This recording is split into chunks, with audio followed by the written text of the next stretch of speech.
On the night of the 30th of September 1888, the infamous double event happened in the Jack the Ripper saga, where the lives of Elizabeth Stride and Catherine Eddowes were cut short.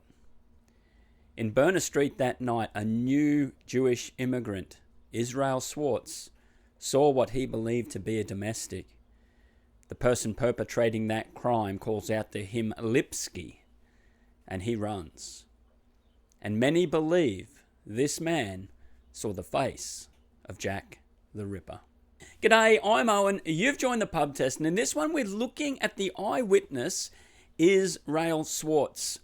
Now, it is an intriguing story, and I've never really covered his testimony for a couple of reasons. One, eyewitness testimony is dubious at best. Yet, the police really seem to take his story very seriously.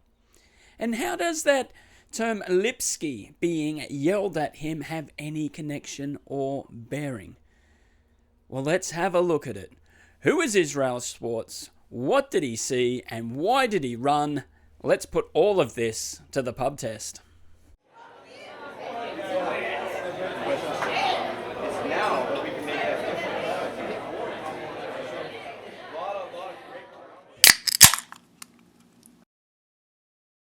Now, fairly central to what Israel Schwartz saw was the fact the perpetrator was supposedly have yelled out this name Lipski to him. Now, that was generally considered in 1888 as a bit of an anti-Semitic slur. That it is very critical where this comes from and why, particularly, Israel Schwartz would have done a runner if someone threateningly said that name to him. And the reason why that name became a slur against all Jewish people was because of a crime that had happened in Whitechapel in 1887, just over a year before the events of the Jack the Ripper double event. Now, Israel Schwartz was a new immigrant to London.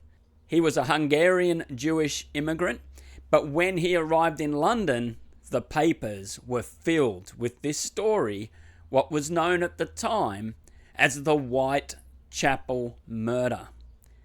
Yes, when we say Whitechapel murder now, straight away we go to the Jack the Ripper crimes, but not so in 1887, or at least the latter half of 1887 and early 1888. No, the press was filled with this particular crime. So the question is, why? Well, it's because of those penny dreadful books that were highly available and being sold left, right and centre, and the papers were already in competition against them. They needed to come up with stories that would sell like these penny dreadfuls. So despite the fact what was going on in London, in England, there was the Queen Victoria Jubilee coming up. There was the big issue that was dominating politics, which was home rule for the Irish people. Plus, workers' rights. Socialism was on the rise, and there were riots, there were protests. There was lots of things happening that would make news, but this crime dominated all of that. And let me tell you that what we are talking about, the original Whitechapel murder, could be a pub test episode all by itself as a standalone case. Nothing to do with Jack the Ripper, because it's a wild one and it does raise lots of questions. But it happened. But it happened on the 28th of June, 1887 in Batty Street, Whitechapel. And 16 Batty Street still exists today. You can see it on Google News. Not Google News, Google Maps. Hopefully it's not on Google News if you're living there. That was just a slip of the tongue. And if you are living there, I do apologize for any unwanted attention this particular story will draw. Or maybe you don't even know about what happened here, and this is going to creep you right out. But the house at the time, and as it looks now, had a few levels. And so the person who was leasing it, she was quite astute and then decided, well, I could basically live here rent-free if I rent out a few rooms. So she had with her family a room on the 3rd floor. But living on the 2nd floor was the husband and wife, last name Angel.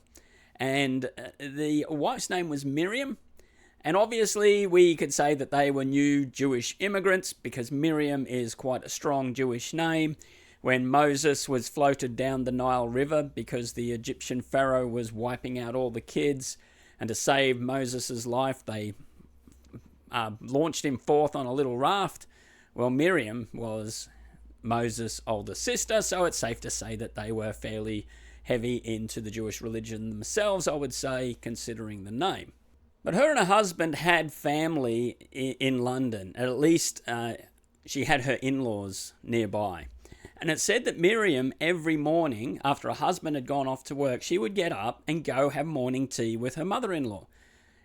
And there's probably a good reason as to why these two were having a fairly close connection at this particular part of their lives. But the mother-in-law gets concerned on this 28th of June because Miriam doesn't turn up. And that's just totally out of the ordinary. So she goes around to the house, and cutting a long story short here, though there is a detail which connects to Jack the Ripper, which is interesting, but they see the landlady and say, we want to get inside because Miriam hasn't turned up for this morning tea. But they have to break the door down. Now, apparently, and this is debatable, but I don't think it's that critical to what happened. Some people say they looked through the lock and saw the key in it. And so then they had to kick the door down. Other people say the key wasn't there. But regardless, for those really familiar with the Jack the Ripper saga might remember the very last official victim, Mary Kelly. And the landlord, John McCarthy, had to break the door down with an axe or whatever else he was hitting in the door with. And everyone asked, well, why on earth did he not use his own key? Because surely he would have had a key. Well, even in this case, it would seem that the landlady did not have the key. And I don't think she really would want to kick that door down because it wasn't her house. So she'd be paying for these damages, I would assume. But that is just a total side point, and probably I'm avoiding talking about what happens next. But they go into the room, and there is Miriam lying on the bed, but she's foaming at the mouth. And they realize that she's ingested something absolutely terrible. It turns out to be nitric acid, and she's deceased. This puts people into a bit of a hysteria and panic, but a couple of people there realize they need to search this room, and looking around the room, they see something underneath the bed. It looks like some stuffed up clothes. On further inspection, they pull it out, and here's a bloke with burned clothes, also foaming at the mouth. He's totally unconscious, but he's not dead. He later recovers, and the person that they found underneath that bed was a man by the name of Israel Lipsky. So the idea or the possibility that Miriam did this to herself is totally eliminated. And what compounds this tragedy even more is she was heavily pregnant. She was very much due to give birth to her first child. So we can see why this connection with the mother-in-law now, that they were close. They were no doubt both looking forward expectantly to the birth of the child, and perhaps Miriam's mother-in-law's first grandchild. But who was this man, Israel Lipsky? Well, he too, obviously with the name Israel, was a Jewish immigrant of Polish descent. He could not speak any English, he only spoke Yiddish, but that was not a huge issue because where he lived, the vast majority of people were Jewish and they all spoke, so that he didn't really need the skill to learn English as such. And he was a bit of a go-getter. He was engaged to be married.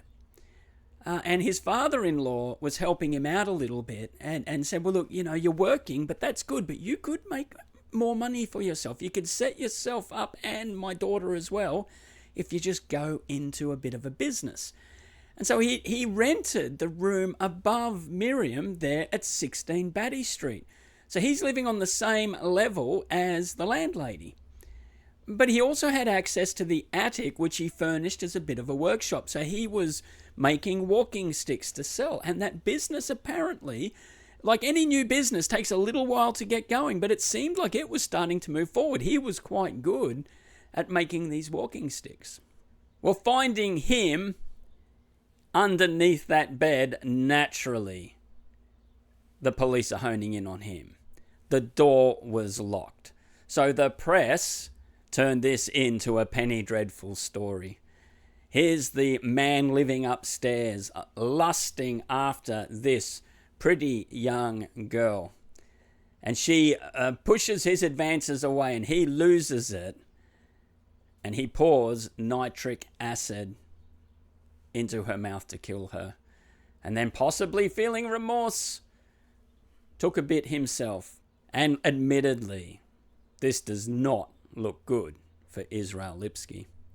But Lipski has a story. Now he says, look, I didn't do this crime. You've got to hear me out. So my business has been going quite well. And people are coming to me saying, have you got any work? And these two blokes, and he does give the names of these two blokes, came and spoke to me and said, do you have work? He said, well, actually, I do. And I'm walking down to get acid. Now, it is important. He did have nitric acid, as we're going to touch on, but that was used to stain the walking sticks. So he said, I'm going down to get supplies, and one of the blokes hits me up and says, hey, when are we starting work? He says, well, look, just give me a chance. You just go off somewhere, and I'll meet you back this afternoon, and you can start work.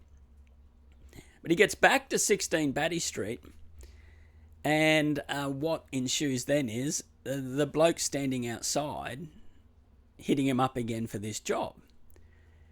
And then as he goes upstairs, the bloke follows him in, but to his surprise, on the second floor is the other bloke who is also after the work. And they decide to rob him, and a scuffle ensues, and they're trying to pour this acid that they've got down his throat. They drag him into Miriam's room, and he sees that she's already been attacked. And then he thinks the only way out of this is to pretend like he's dead. So they pour the acid on him, and it burns his clothes. It goes into his throat, and he pretends like he's dead. And then the guys take off. Well, that seems like a terrible, fanciful story, considering the door was locked. He was the one that had access to the acid, and there didn't appear to be any major robbery take place. And it's also apparently obvious that Miriam wasn't sexually assaulted either, though the testing for that obviously isn't what it is today, but that was the general consensus. But now here's also another connection to the Jack the Ripper crimes. And so for those not fully familiar with it, there was a coroner, Win Baxter. He oversaw about 4 of the inquests, including the inquest of Elizabeth Stride that we're going to talk about a little bit later. Well, he's the judge on this case, deciding the fate of Israel Lipsky. At the end of the trial, Lipsky is sentenced to death. When that sentence is read out, he was asked to give a statement, and he gets up and says, I didn't do it. He said that in Yiddish, but it's recorded in English in the transcripts. Just before, though, he was executed, he does a confession and says, I did the crime.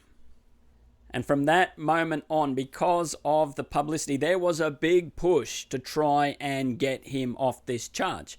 So this was making news for quite some time, and his execution got delayed a couple of times. But because 1, the confession, and 2, the horrificness of this crime, the name Lipski became synonymous with evil. And if you were thrown that slur as a Jewish person, you know what people were referring to. But why I say this case would make a pub test for another time, because there are some questions if Israel Lipsky may have been telling the truth that he did not do it. To start with, they never looked for those 2 blokes that he said attacked him. They just said, we don't believe you. So they didn't bother investigating his alibi. Now, even if the door was locked from the inside, as I say, whether the key was in there or not is immaterial. If you see the photos on Google Maps of that house, and if it's similar as it was back then, two fit young blokes could easily drop down from the second story without injuring themselves out the window. So I don't see that as being a straightaway slam dunk that Israel Lipsky was the only person that could have committed this crime. Now, as mentioned, he used nitric acid, and a shopkeeper said that he sold him those two very vials of acid that the police believe were used in this crime. One on Miriam, and then the other he's poured a bit on himself. Except the acid that was used in the perpetration of this crime also had some sulfuric acid mixed in with it. Now, that was used to make explosives.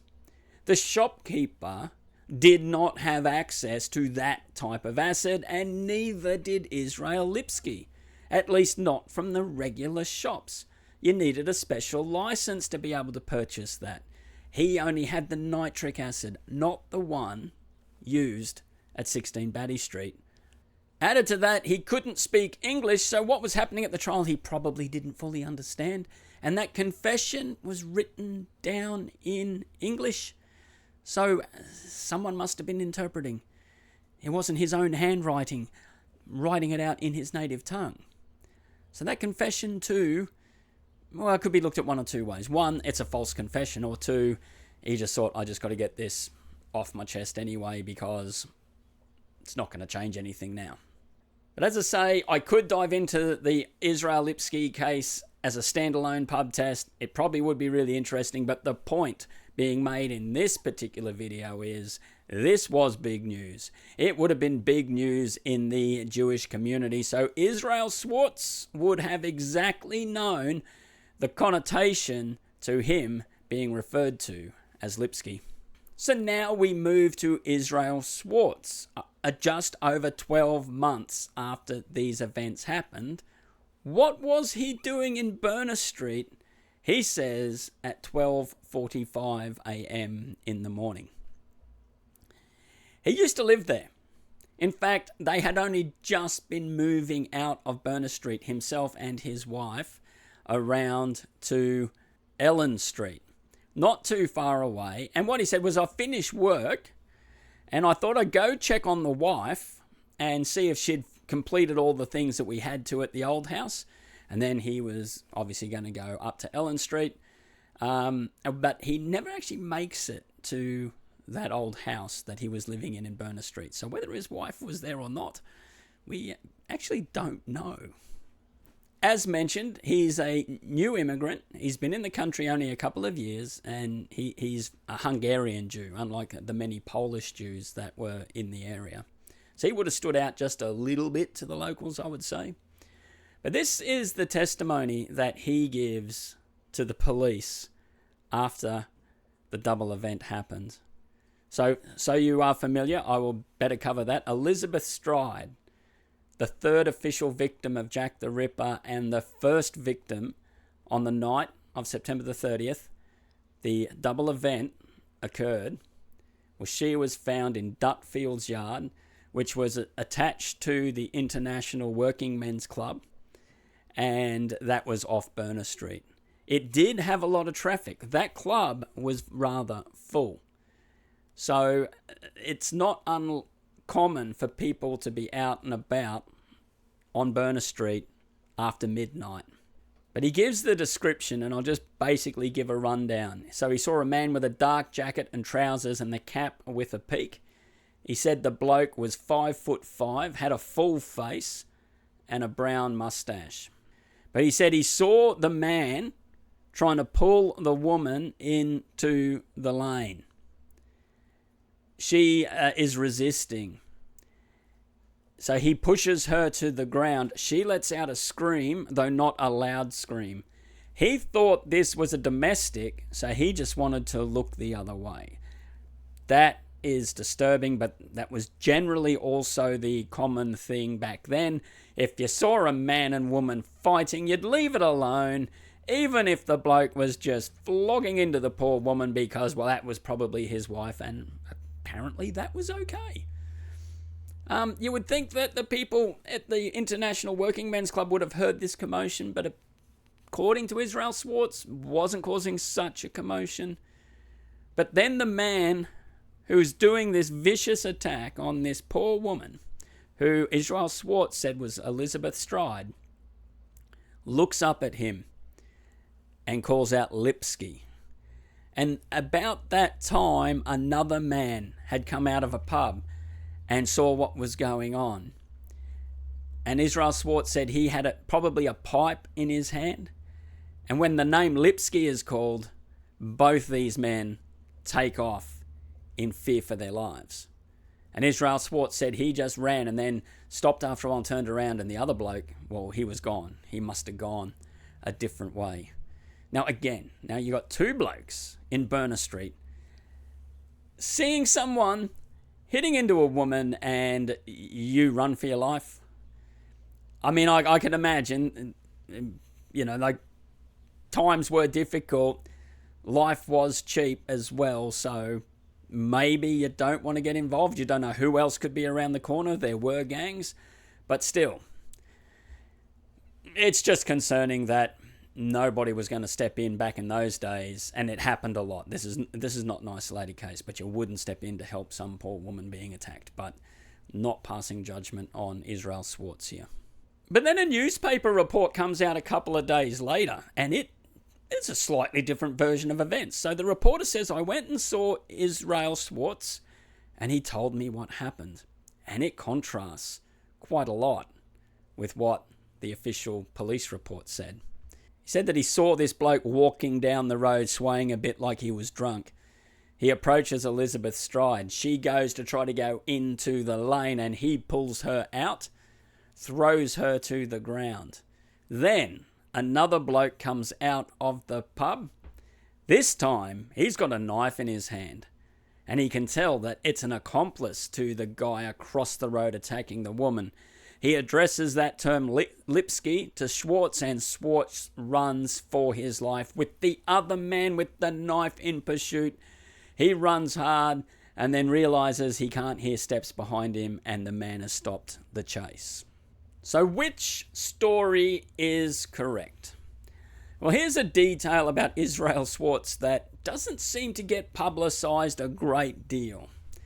The bloke couldn't speak a word of English. Just like Israel Lipsky, Schwartz could only speak Yiddish. So it said when he went to the police station, they had an interpreter there so that he could give his story. Now, the news reporter is caught up with Israel Schwartz, and just by happen chance, he says there was an interpreter there for him, so he could ask the questions of Israel Schwartz. Now, which one do you think passes the pub test would be real? Well, as a writer myself, the newspaper reporter's story seems like a classic way of magnifying the drama. For example, the bloke came out, it wasn't a pipe now, it was a knife. He wasn't just an innocent bystander, also in fear for his life. He was now an accomplice.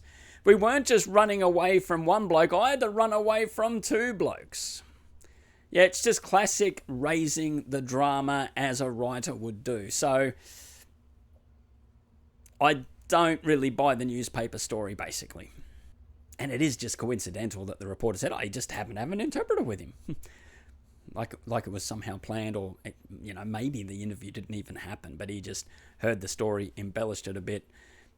Israel Schwartz couldn't read English, so he probably wouldn't know the difference anyway. But more importantly, there was another conflict which was nothing to do with this newspaper. At 12:35 a.m, PC Smith is said to have gone down Burner Street and noticed the same scene that Israel Schwartz identified, a man and a woman outside Dutfield's yard. But for whatever reason, one, there's a 10-minute difference, and two, the higher-ups, the hierarchy of the police, actually believe Israel Schwartz's testimony over their own police constable.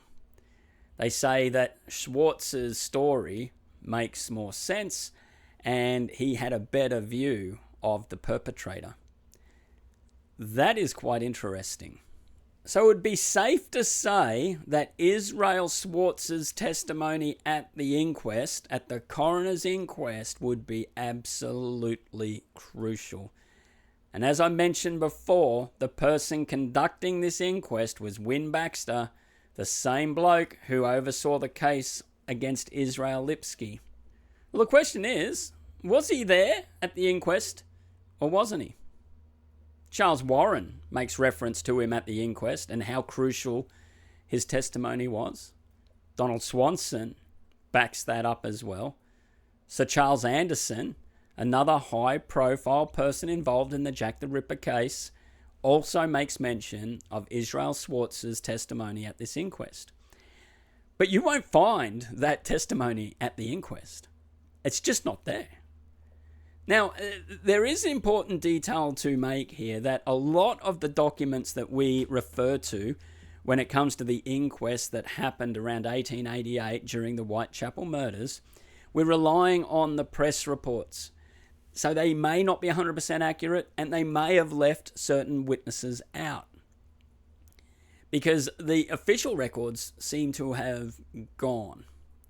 But there is also another explanation, because why would you leave this bloke's story out? Because the police had been referring to it in their official communications with the press. Well, there is a possibility, and it's a strong one, that Israel Schwartz did not testify publicly, but did an in-chamber testimony. I believe in chambers is what we now call it today. Back in those days, it was known as in camera, which is some Latin word, but I'm not educated enough to explain any of that. But we still do have in-chamber evidence today, and you would give that evidence on a couple of reasons. One, if the giving that evidence publicly could put that person in danger, or two, it's sensitive information that you don't want in the public sphere. And that could very well have been the case here with Israel Schwartz. And with the fact that the police were putting a lot of weight behind Israel Schwartz's testimony is interesting. Many people believe that when Donald Swanson took the eyewitness who saw the face of Jack the Ripper, a lot believed it was Israel Schwartz, who then said, yes, that's the bloke, but I'm not testifying against him. And so then they couldn't pin the crime on the person who they knew it was. And the police even said at times that they'd arrested people off the evidence of Israel Schwartz. That was put in the papers. But no convictions were ever made in that regard, and those stories just sort of died away pretty quick. Well, see, there's another possibility here, and I think it's worth considering. The police were what I would call throwing a dummy. It's a rugby league, rugby union term. Both those games are different, by the way, if you come from places other than Australia and England, or even other parts of Australia that don't follow rugby league or rugby union. They are different games. But you've got to pass the ball backwards. And if you're running up to the line of defence, you might pretend like you're passing the ball, throw a dummy. The defender takes that dummy and goes after the next bloke in line, and you run through the gap. So that's throwing a dummy. And that is what I believe the police could have been doing with Israel Schwartz's testimony. Because there was someone else on that night of the double event who many people also believe really saw Jack the Ripper. And it was not Israel Schwartz. And it wasn't in Berners Street. But it was the event that happened at the next crime of September the 30th with Catherine Eddowes. And perhaps it was Joseph Lawender who really saw the face of Jack the Ripper.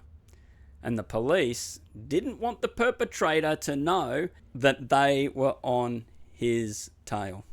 Because maybe 10 minutes earlier, what that policeman saw in Berners Street matched the eyewitness testimony of Joseph Lawender. And they had to keep quiet, that they were honing in on the Whitechapel fiend. So on the next pub test Jack the Ripper video, which will be in 2 weeks' time, we're going to be doing that deep dive into the person many people believe that Joseph Lewender saw, Jacob Levy. But all in all, just to sum up, before I conclude, it would be hard for Israel Schwartz to really be firm in his conviction on who he saw. It was a dark area. Dutfield's Yard hardly had any lighting. He was only there for a short amount of time. He was obviously nervous because he bolted for his life just at the one threatening name, Lipski, being said. And overall, eyewitness testimony is dodgy at best. In fact, there's a push in modern times to eliminate eyewitness testimony altogether, because what we think we see is often just not the case. But it will be interesting when we go into that next one on Jacob Levy. But let me know what you think of this one, and also give us a comment if you think that Israel Lipsky was innocent or you think he definitely was guilty. Let me know if you want me to do a total standalone on that one. It will be a little bit down the track when I get to it. There's quite a few videos coming in, but let me know also if you want to see a particular case. I'm building that list as well, and you viewers out there, you've got some very intriguing ones that some I haven't heard of, but I love diving into and then putting it to the pub test. And you probably will start seeing a little merch shop on this channel, and it's basically for me as well. So I'm sort of a little bit vain. I'm going to buy a little bit of it, probably get a couple of coasters and just have them on my table, just because, you know, I'm sort of proud of the pub test. So I wouldn't mind having a bit of merch myself. But thank you so much for watching. And I know I say it, but I really mean this. It genuinely is appreciated, all of your support. So make sure you don't miss a single one of these videos. So give us a subscribe, give us a like. Thank you all who are sharing these videos as well. I'm Owen, you've been watching the pub test, and we will see you on the next one.